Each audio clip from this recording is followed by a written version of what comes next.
Hello grade 8s and welcome to your third history video. Today we're going to be talking about religion and the role that it played in society in medieval England. What I would like you to do is please write down today's date, the title and underline it, and write down our 2 learning objectives. Our first one is we're going to understand the role that the Catholic Church played in the Middle Ages. So the Catholic Church was the dominating religion at the time, and we're going to learn that it played a very important role in England. Secondly, we are going to discuss the repercussions for the murder of the Archbishop. We're going to begin tackling that learning objective, but we're also going to finish that one in Monday's lesson. Quickly, if you look right here, you can see this is a medieval painting of a pope. And the pope is the leader of the Catholic Church at the time. And we'll talk a bit more about that in a minute. So remember, guys, you can pause the video at any time. If you want to watch it through once first, the second time you can take notes. It is all up to you, and you can go at your own pace. Okay, let's get started. Medieval beliefs. So during the Middle Ages, there was a very strong religious feeling that had spread across Europe, mostly Western Europe and England.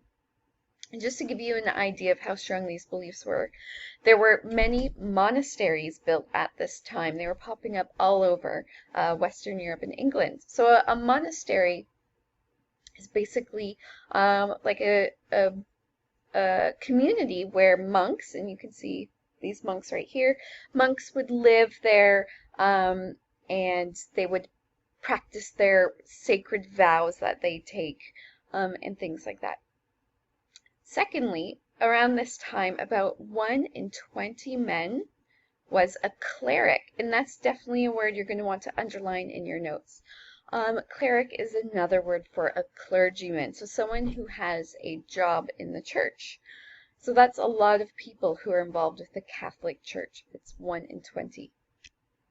And at this time, we're also seeing a growth in the amount of nuns. So if you were an educated woman, so you could read or write, you were probably a nun at this time. Okay, roles of the church. So these are some things that the Catholic Church still does today. And these are important to note down. So these are some tasks that the church did. So firstly, they would baptize babies. And that is when a baby gets some holy water dropped on them, and that is basically their admission into the Catholic Church. So baptism would be a very important rite of passage for a baby and a family. Secondly, you probably could have guessed this one, marriages. So you would have someone of the church, like a priest, would conduct a marriage. So that's very important.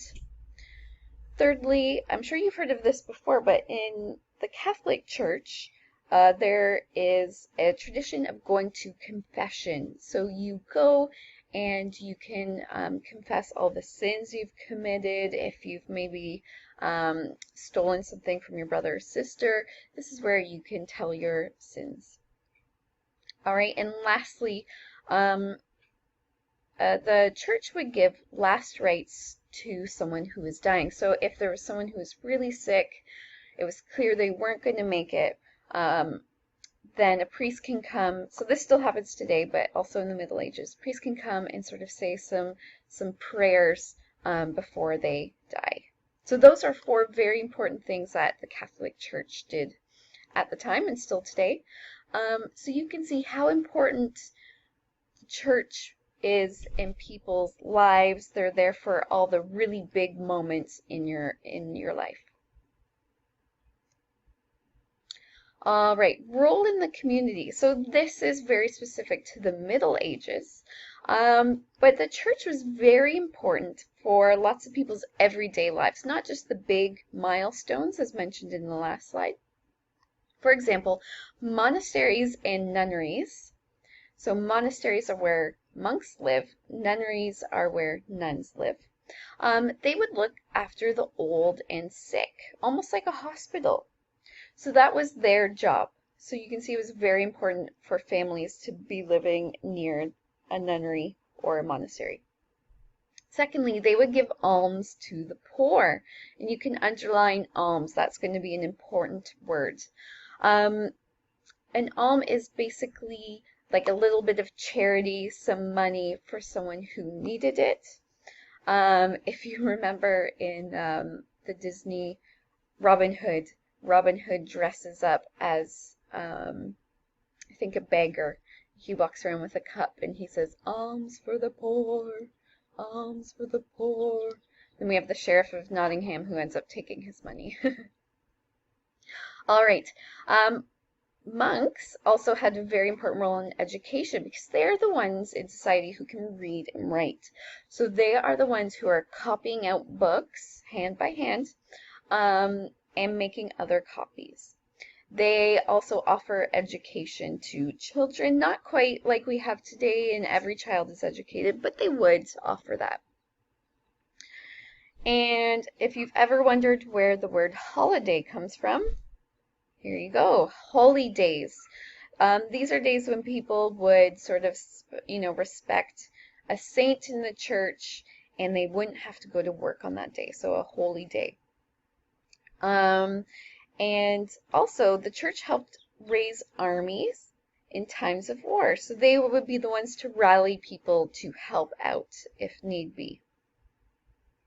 So you can see here that not only is the church important for the big events in your life, like getting married, having a baby, but also they helped out lots of people on a day-to-day basis, whether you're sick, whether you want an education, and things like that. So the church is very all-encompassing in people's lives. All right, now let's talk about England and the Catholic Church. So the Catholic Church is very powerful in England. Everyone is very religious. That includes not only the king, but all the way down to the bottom of our feudal system, we have the peasants who are also religious. So it's every group believes in the Catholic Church at this time.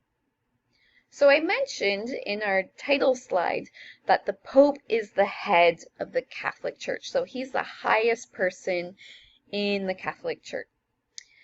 And since he is based in Italy, in Vatican City, he cannot travel around Europe all the time keeping an eye on everybody. So he had lots of people who worked in the church, and they were called bishops. So if we have the Pope, who is like the boss, then a bishop would be like a manager. And each country had its own archbishop, so the most important bishop. So like a senior manager. In England, the archbishop lived in Canterbury, and you can see here, this is a painting of the cathedral in Canterbury, which still exists today. You can go see it, and that's where the archbishop lives in England. So he was a very important person, and he would be given the job by the king. All right, the crime scene. Now we're getting to the good part. So let's talk about who are the big players right now. So the king is now King Richard II, who I believe is the grandson to William the Conqueror. So the throne has been passed down William the Conqueror's family line, and now it's King Richard who is the head of the country. Now he got to pick who is going to be the Archbishop of Canterbury, and he picked Thomas Becket. He's an important person in the church. Let's zoom in a little bit. We can see them. Okay, so on your left you have King Henry II. At the time he was considered a strong king. He actually reformed the law and he set up the jury system, which we still use today. Something else that's important that he did is that he established a common law, and that was a common law was that the laws were the same throughout England.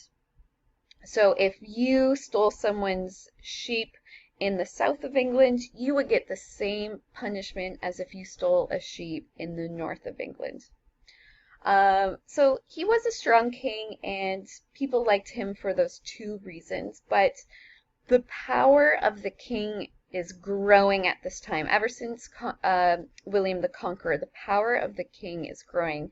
That's going to be important for a later lesson. I just want to plant that little seed in your head.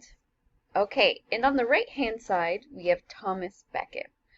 So he's a pretty remarkable guy because he came from just a commoner, and he was able to work his way up until Henry II appointed him to be the archbishop. When he was the archbishop, he enjoyed the support of the people. Every village and town had priests and churches that were the center of life. So as we mentioned, health, holidays, learning, these were all things that revolved around the church. The church are seen as guardians of all of this. They held great power and influence over the people. And God and church is just so important at this time. In fact, kings and queens have a belief that the reason why they are the ruler is something called divine right.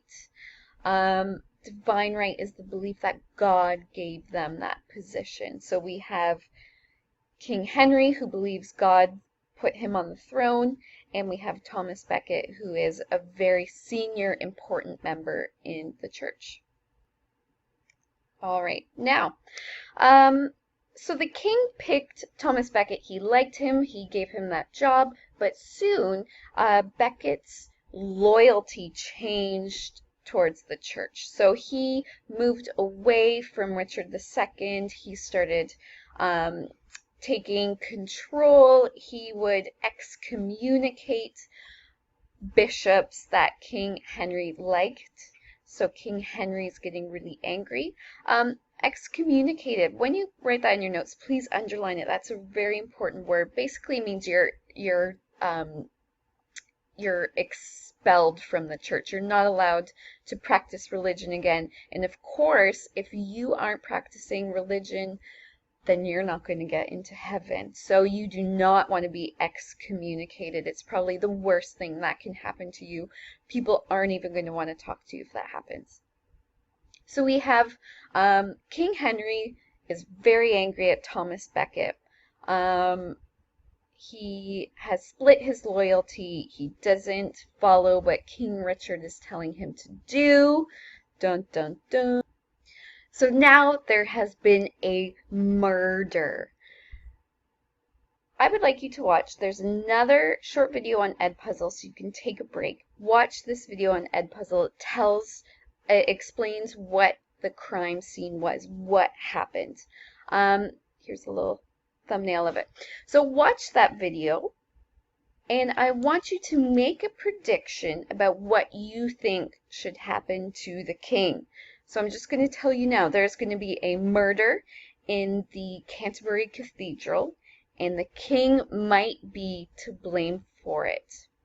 So watch that video, see what happens, and then I want you to write down a prediction. What do you think should happen to the king? What is going to be his punishment? Now that you've learned about how important the church is and if he has in fact committed a crime against the church, what do you think should happen? All right, we're going to talk about this murder some more in class, so I don't want to spill all the beans now. So have a watch that video and then write down your prediction. What should happen to the king? And I'll see you guys on Monday. Bye.